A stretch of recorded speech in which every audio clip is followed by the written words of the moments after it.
बिस्मिल्लाहिर्रहमानिर्रहीम। Dear students, अस्सलाम वालेकुम। बिस्मिल्लाह फिज़िक्स यूट्यूब चैनल में आप सबको खुशामदीद।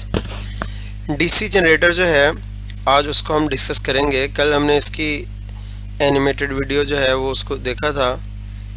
डीसी जनरेटर ऐसी डिवाइस को कहा जाता है, a device which converts mechanical energy into electrical energy and produces direct current is called DC generator. ऐसी डिवाइस जो मैकेनिकल एनर्जी को इलेक्ट्रिकल एनर्जी में कन्वर्ट करे और साथ में डीसी करंट, डायरेक्ट करंट पैदा करे, उसको हम डीसी जनरेटर कहते हैं। अच्छा, अल्टरनेटिंग करंट और डायरेक्ट करंट में क्या फ़र्क है? अल्टरनेटिंग करंट की direction regular intervals of time के साथ रिवर्स होती रहती है, लेकिन डायरेक्ट करंट जो है इसकी डायरेक्शन सेम रहती है, वो डायरेक्शन चेंज नहीं होती। तो 1834 में 1834 में विलियम स्ट्रॉर्जियन एक साइंटिस्ट थे, उन्होंने डीसी जनरेटर को जो है वो इन्वेंट किया था। और ये जो डीसी जनरेटर है इसकी जो कंस्ट्रक्शन है उसमें डिफरेंस क्या है? एसी जनरेटर में हमने पढ़ा था कि यहाँ पर दो स्लिप रिंग्स होते हैं। एक इधर हमने पढ़ा था, इसके एक अपर साइड पे, यहाँ पर मैं दिखा देता हूँ। एसी जनरेटर के अंदर जो है वो हमने ये डायग्राम इसका डिस्कस किया था। ये देखें, एसी जनरेटर के अंदर दो स्लिप रिंग्स थे और डीसी जनरेटर के अंदर क्या किया गया है कि इन स्लिप रिंग्स को, इनमें से एक को स्प्लिट कर दिया गया है और ये जो रिंग्स हैं यहाँ पर, इनको अब स्प्लिट रिंग्स कहा जाता है। इनको कम्यूटेटर भी कहा जाता है और स्प्लिट रिंग्स भी कहते हैं। कम्यूटेटर का मतलब होता है जो डायरेक्शन को चेंज होने से रोके। डायरेक्शन क्यों चेंज होती थी? डायरेक्शन चूंकि चार्जेस को फ्लो करवाने वाली जो फोर्स है वो बराबर है F इक्वल्स टू Q और साथ में V B साइन थीटा।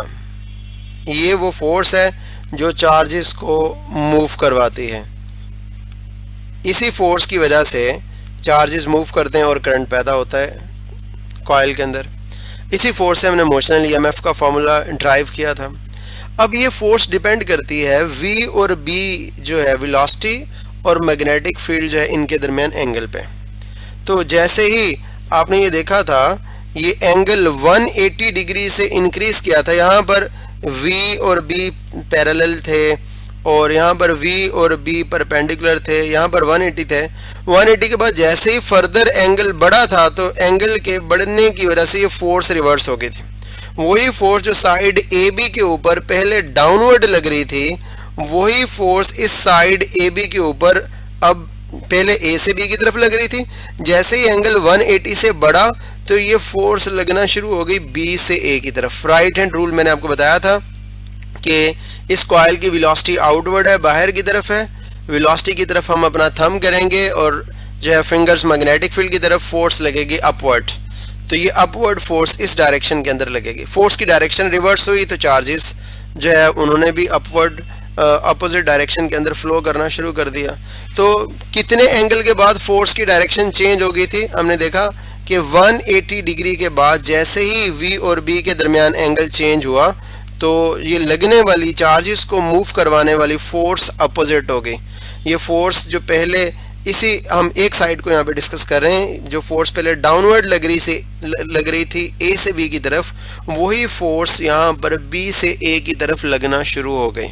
इसकी डायरेक्शन चेंज हो गई और यहाँ पर ये मैक्सिमम लग रही है और इस 180 डिग्री के बाद इसकी डायरेक्शन चेंज होगी। आप साइन 180 करके देखेंगे तो 0, साइन 181 के ऊपर इसकी वैल्यू नेगेटिव में चली जाएगी। तो चूंकि फोर्स जो है वो साइन थीटा की वैल्यू पे डिपेंड कर रही है, तो इस वजह से 181 पे, 182 पे, 183 पे जैसे ही एंगल बढ़ना शुरू हुआ तो ये फोर्स रिवर्स डायरेक्शन में होगी और इसकी मैग्नीट्यूड भी बढ़ना शुरू हो गई और 270 डिग्री पे ये मैक्सिमम हो गई फोर्स। तो खैर, अब हम एंगल को हम क्या करना चाहते हैं? हम चाहते ये हैं कि ये एंगल 180 डिग्री से बढ़ने ना पाए, ताकि जैसे ही एंगल 181 पे जाता है तो फोर्स की डायरेक्शन रिवर्स हो जाती है, चार्जेस भी उलट मूव करना शुरू कर देते हैं। अल्टरनेटिंग करंट में यही होता है और वो करंट अपनी डायरेक्शन रिवर्स कर लेता है। तो उसके लिए हमने क्या किया? उसके लिए यहाँ पर हमने ये जो रिंग है, इस रिंग को स्प्लिट कर दिया गया। अब फर्ज करें ये इस कंडीशन के अंदर यहाँ पर ये दो रिंग्स हैं। अब जैसे ही ये 0 से लेकर 90 पे पहुंचेगा तो फोर्स मैक्सिमम होगी इस जगह पर, चार्जेस का रेट ऑफ फ्लो भी मैक्सिमम होगा, करंट भी मैक्सिमम। 90 डिग्री पे के बाद 91, 92, 93 डिग्री पे ये फोर्स फिर कम होना शुरू हो जाएगी और 180 डिग्री पे ज़ीरो हो जाएगी। 180 डिग्री के बाद क्या होगा, ये जो स्प्लिट रिंग है इनका कार्बन ब्रशेस के साथ ताल्लुक जो है वो ख़त्म हो जाएगा 180 डिग्री के ऊपर। 180 डिग्री पे अगर मैं इसका टॉप व्यू दिखाऊं तो ऐसे होगा। फर्ज करें ये कार्बन बुश है, ये इधर ये कार्बन बुश है, और 180 डिग्री के बाद ये जो ए रिंग है, फर्ज करें मैं कहता हूँ जी ये इस पोजीशन पे आ गया है, ये इस पोजीशन पे टॉप व्यू दिखा रहा हूँ, और ये ए प्राइम इस जगह पर आ गया। पहले ए प्राइम बी प्राइम के साथ स्लाइड कर रहा था और ए बी ब्रश के साथ स्लाइड कर रहा था, लेकिन अब ये सेंट्रल रीजन में आ गया, अब ये किसी के साथ भी कनेक्ट नहीं है। तो इसका मतलब 180 डिग्री के बाद दोबारा एंगल 0 से स्टार्ट कर रहा है, दोबारा यहाँ पर 0 से स्टार्ट हो रहा है। और एंगल जब क्यों 0 से हम स्टार्ट कर रहे हैं कि ये जो ए पहले बी के साथ जुड़ा हुआ था, ये कार्बन बुश बी के साथ जुड़ा हुआ था, ये स्प्लिट रिंग, अब वो स्प्लिट रिंग बी डैश के साथ जुड़ जाएगा, और ये वाला जो ए प्राइम है या ए डैश जिसे हम कह रहे हैं, ये पहले जो है ए डैश ये अटैच था किसके साथ, बी प्राइम के साथ। अब जब ये फर्ज करें क्लॉकवाइज घूम रहा है तो ये अटैच हो जाएगा किसके साथ, बी के साथ अटैच हो जाएगा। अब क्या हुआ, जैसे ही ये बी के साथ अटैच होगा, इस कार्बन बुश के साथ अटैच होगा, तो एंगल इसका फिर कितने से शुरू होगा, 0 से शुरू होगा। और ये एक यहाँ पर हाफ जो चक्कर लगाएगा, ये ऐसे स्लाइड करता हुआ, ये ऐसे स्लाइड करता हुआ जब यहाँ से इधर आएगा तो इसकी पोजीशन, यानी मैं यहाँ पे शो कर रहा हूँ, ये ऐसे यहाँ से मूव करता हुआ ये ऐसे आएगा, बी के साथ कनेक्ट होगा और उसके साथ स्लाइड करता हुआ इधर जाएगा। तो देखिए एंगल इसका कहाँ से शुरू होगा, 0 से लेकर कितना 180 डिग्री तक जाएगा। हम एक साइड को डिस्कस कर लेते हैं, उसमें हमारे लिए आसानी होगी। तो 180 डिग्री तक, 0 से 180 डिग्री तक जाएगा। फिर उसके बाद फिर ये जो ए डैश है जो अभी बी के साथ स्लाइड किया 180 डिग्री तक, फिर उसके बाद फिर इस पोजीशन में आ जाएगा, ए डैश यहाँ पर आ जाएगा और ए जो है वो यहाँ पर आ जाएगा। फिर उसके बाद दोबारा जब ये इससे कनेक्ट होगा बी प्राइम के साथ, तो इसका एंगल फिर 0 से शुरू होगा। तो एंगल 0 से 180 डिग्री तक जा रहा है। फिर उसके बाद दोबारा ये स्प्लिट रिंग्स जो हैं अपने कोरिस्पोंडिंग कार्बन बुशेस के साथ इनका कनेक्शन ख़त्म हो जाता है और दोबारा नए जो ए डैश है वो बी डैश से कट के बी के साथ जुड़ जाता है। जो ए है वो स्लाइड करता हुआ इस बी से इसका कनेक्शन जो है वो ख़त्म होकर बी प्राइम के साथ जुड़ जाता है, जिसकी वजह से जो एंगल है वो दोबारा 0 से शुरू होता है और आगे मूव करता है। अब यहाँ पर 0 से 90 डिग्री के ऊपर करंट मैक्सिमम, और उसके बाद जो है वहाँ पर 180 पे फिर 0, फिर यहाँ पर 90 डिग्री और 90 डिग्री पे मैक्सिमम करंट और फिर 0। तो ये जो नेगेटिव हाफ साइकिल था ये डीसी जो जनरेटर है उसके अंदर इन्वर्ट हो गया, क्योंकि हमने रिंग को स्प्लिट कर दिया। अब इसका हाफ ऑफ साइकिल जो है वो एक कार्बन बुश के साथ जो है वो पास करता है, जिसकी वजह से यहाँ पर ये डीसी करंट हमारे पास आता है, इसकी डायरेक्शन चेंज नहीं होती। तो ये जो स्प्लिट रिंग है ये इसकी डायरेक्शन को चेंज होने नहीं देता, क्योंकि स्प्लिट रिंग का एक कार्बन बुश के साथ जो है स्लाइड करने का जो एंगल है 180 डिग्री तक मैक्सिमम जाता है। फिर उसके बाद 180 डिग्री तक स्लाइड करने के बाद वो नए दूसरे कार्बन बुश के साथ अटैच हो जाता है, फिर 0 से शुरू करता है इसी तरह। अच्छा, अब जब फोर्स अपनी डायरेक्शन रिवर्स नहीं करेगी तो चार्जेस की डायरेक्शन भी रिवर्स नहीं होगी। लेकिन ये जो करंट है ये फ्लक्चुएटिंग करंट है। फ्लक्चुएटिंग का मतलब इसकी वैल्यू बढ़ रही है, कम हो रही है। आप देख रहे होंगे यहाँ पर इसकी वैल्यू 0 डिग्री पे 0 थी, कम थी, फिर थोड़ी बढ़ी, फिर और बढ़ी, फिर और बढ़ी। जैसे जैसे एंगल बढ़ता जा रहा है ये वैल्यू बढ़ती जा रही है, और 90 डिग्रीज के ऊपर फोर्स की वैल्यू ज़्यादा से ज़्यादा होगी इस जगह पर, और चार्जेस का रेट ऑफ फ्लो भी ज़्यादा से ज़्यादा होगा और करंट भी ज़्यादा से ज़्यादा होगा। 91 पे फोर्स की वैल्यू फिर कम हो जाएगी, 92 पे और कम, 93 पे और कम, और करते करते 180 डिग्री पे ये फोर्स दोबारा 0 हो जाएगी और चार्जेस का रेट ऑफ फ्लो भी 0 हो जाएगा। अच्छा, अब ये जो फ्लक्चुएशंस हैं, इन फ्लक्चुएशंस को कम करने के लिए हम फिर क्या करते हैं? इन फ्लक्चुएशंस को कम करने के लिए हम ये करते हैं कि ये जो कम्यूटेटर्स हैं इनकी तादाद बढ़ा देते हैं, और हर कॉइल अपने कोरिस्पोंडिंग कम्यूटेटर के साथ अटैच होती है। कम्यूटेटर्स की तादाद बढ़ाने पे फर्ज करें मैं कहता हूँ यहाँ पर 3 कम्यूटेटर कर दिए, ये इस तरह कम्यूटेटर, ये हमने 3 कम्यूटेटर कर दिए। आम जो डीसी मोटर टॉयज में आपको मिलती है, वो डीसी जनरेटर के तौर पे भी एक्ट कर सकती है।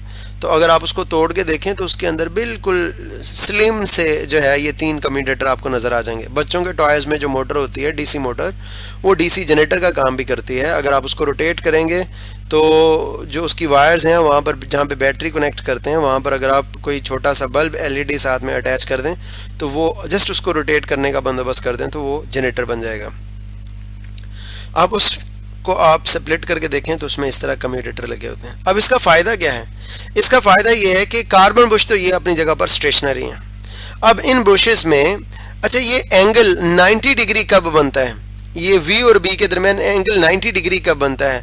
V और B के दरमियान एंगल 90 डिग्री तब बनता है जब ये प्लेन ऑफ द कॉइल जो है वो मैग्नेटिक फील्ड के पैरेलल हो, जिस तरह ये दिखाया गया है। इस कंडीशन में एंगल 90 डिग्री है। अगर इधर समझ नहीं आ रही तो ये डायग्राम देख लें, इसमें आपको समझ आ जाएगी। यहाँ पर देख लें, ये वेलोसिटी इनवर्ड है, यहाँ पर ये इनवर्ड है, मैग्नेटिक फील्ड इस तरफ है, तो इस वक्त एंगल कितना बन रहा है? इस वक्त एंगल 90 डिग्री बन रहा है। तो जब plane of the coil magnetic field lines के पैरेलल होगी तो उस वक्त वेलोसिटी v और मैग्नेटिक फील्ड b जो है उनके दरमियान बनने वाला एंगल 90 डिग्रीज होगा। ये इसमें हमने एसी जनरेटर के लास्ट पैराग्राफ में डिटेल से पढ़ा था। और जब कॉइल का प्लेन मैग्नेटिक फील्ड लाइंस के परपेंडिकुलर होता है तो उस वक्त इसमें से किसी भी साइड, जिस तरह ये साइड हम ले रहे हैं, ये भी साइड को डिस्कस कर रहे हैं, तो इस साइड की वेलोसिटी भी इस तरफ है, मैग्नेटिक फील्ड भी इस तरफ है, दोनों पैरेलल होंगे। तो मैं बताना ये चाह रहा हूं कि जब कॉइल का प्लेन मैग्नेटिक फील्ड लाइंस के पैरेलल होगा तो उस वक्त एंगल 90 डिग्रीज होगा। और वो 90 डिग्रीज पे आप देख सकते हैं ये कम्यूटेटर कार्बन बुश के साथ अटैच है, तो उस वक्त 90 डिग्री पे करंट मैक्सिमम होगा और मैक्सिमम करंट को हम जो है वो टैप कर लेंगे, हम आउटर सर्किट के अंदर रिसीव कर लेंगे। और उसके बाद फर्ज करें मैं कहता हूँ ये 90 डिग्रीज पे था, जिस वक्त ये 90 डिग्री पे ये कम्यूटेटर पास कर रहा होगा तो इसमें मैक्सिमम करंट फ्लो कर रहा होगा और उस वक्त इस कम्यूटेटर का ताल्लुक इस कार्बन बुश के साथ भी होगा क्योंकि ये जुड़ चुका होगा 90 डिग्रीज पे। और हम इससे आउटर सर्किट में, क्योंकि जो करंट फ्लो करता है वो कार्बन बुश से किधर फ्लो करता है? आउटर सर्किट में। ये फर्ज करें मैं कहता हूँ ये आउटर सर्किट है, ये मैं यहाँ पर शो कर रहा हूँ, ये कार्बन बुशेस हैं, ये वाले जो हैं ये कार्बन बुशेस और ये कार्बन बुश है और ये आउटर सर्किट। तो आउटर सर्किट को करंट उस वक्त मिलना है जब कोई स्प्लिट रिंग यहाँ पर कार्बन बुश के साथ अटैच होगा, स्लाइड कर रहा होगा। तो हम इसका अरेंजमेंट इस तरह से करते हैं कि जब कोई स्प्लिट रिंग कार्बन बुश के साथ अटैच होता है उस वक्त उस स्प्लिट रिंग के नीचे जो कॉइल है उस कॉइल का जो प्लेन है वो प्लेन जो है वो मैग्नेटिक फील्ड के पैरेलल होता है और उस वक्त उस कॉइल की किसी भी साइड का जो मैग्नेटिक फील्ड के साथ बनने वाला एंगल है वो 90 डिग्रीज होता है। 90 डिग्रीज पे फोर्स मैक्सिमम लगती है, मैक्सिमम फोर्स लगेगी, rate of flow of charges भी मैक्सिमम होगा और करंट भी मैक्सिमम फ्लो करेगा। अच्छा, अब ये 90 डिग्री से आगे पास कर गया, फर्ज करें ऐसे क्लॉकवाइज रोटेशन हो रही है तो ये वाला कार्बन बुश गुजर के आगे चला जाएगा। जब ये 90 डिग्री से क्रॉस करके आगे जाएगा तो इससे ये पीछे वाला जो कार्बन बुश है वो आकर इससे जुड़ जाएगा और वो 90 डिग्री पे आ जाएगा और उससे करंट हम मैक्सिमम आउटर सर्किट में रिसीव कर लेंगे। जब ये आगे गुजर जाएगा तो ये वाला इधर से आकर इस तरफ 90 डिग्री पे जुड़ जाएगा। तो ये आपस में घूमते रहते हैं, तो हर वक्त कोई ना कोई जो है 90 डिग्री पे रहता है जिसकी वजह से करंट मैक्सिमम हमें हासिल होता है आउटर सर्किट के अंदर और उसको हम टैप कर लेते हैं, उसको हम रिसीव कर लेते हैं। तो ज़रूरी नहीं 3 ही कम्यूटेटर यूज़ किए जाएँ, बाद में 6 भी यूज़ किए जाते हैं, ज़्यादा भी यूज़ किए जाते हैं। बहरहाल तो हम ये जो फ्लक्चुएशन है इनको कम करने के लिए कम्यूटेटर्स की तादाद बढ़ा देते हैं और हर कम्यूटेटर से आउटर सर्किट में कार्बन ब्रश के थ्रू करंट उस वक्त रिसीव किया जाता है जब वो कम्यूटेटर मैक्सिमम करंट के ऊपर होता है, जब उसकी कॉइल जो है मैक्सिमम करंट प्रोड्यूस कर रही होती है। और वो कितने डिग्री पे प्रोड्यूस कर रही होती है?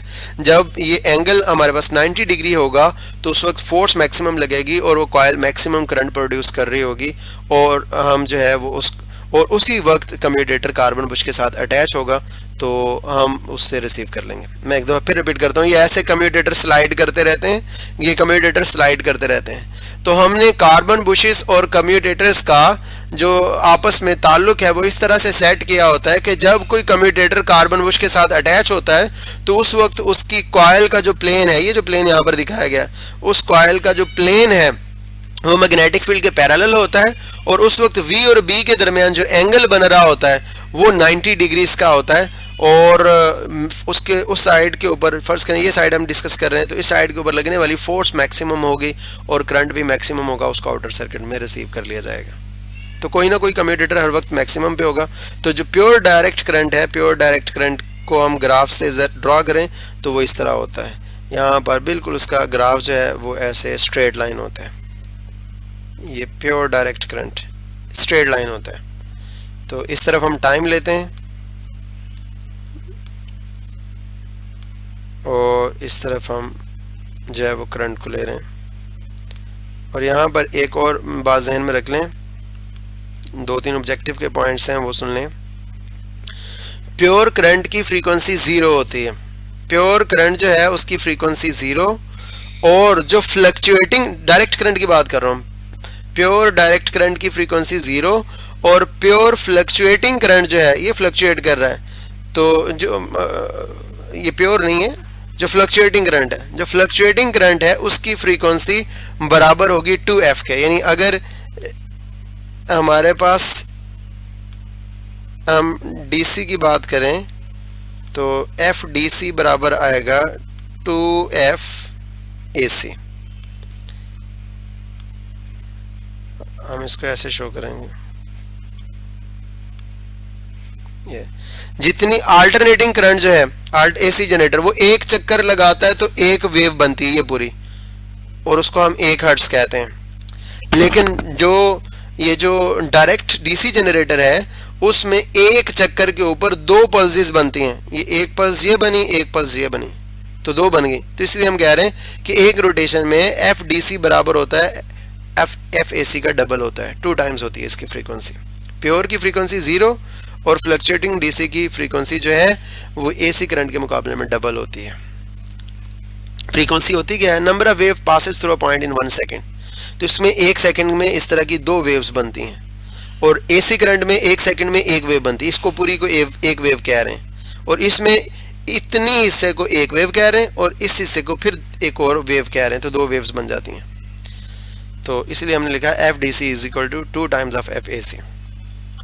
तो उम्मीद है कि ये आपको इंशाल्लाह समझ आया होगा। साथ में टाइम देख लेते हैं, अगर टाइम है तो नेक्स्ट टॉपिक भी पढ़ लेते हैं। 17 मिनट्स हो गए हैं तो काफ़ी है, इसको देखिएगा। फिर कल का टॉपिक जो है वो इंशाल्लाह फिर मज़ीद पढ़ेंगे।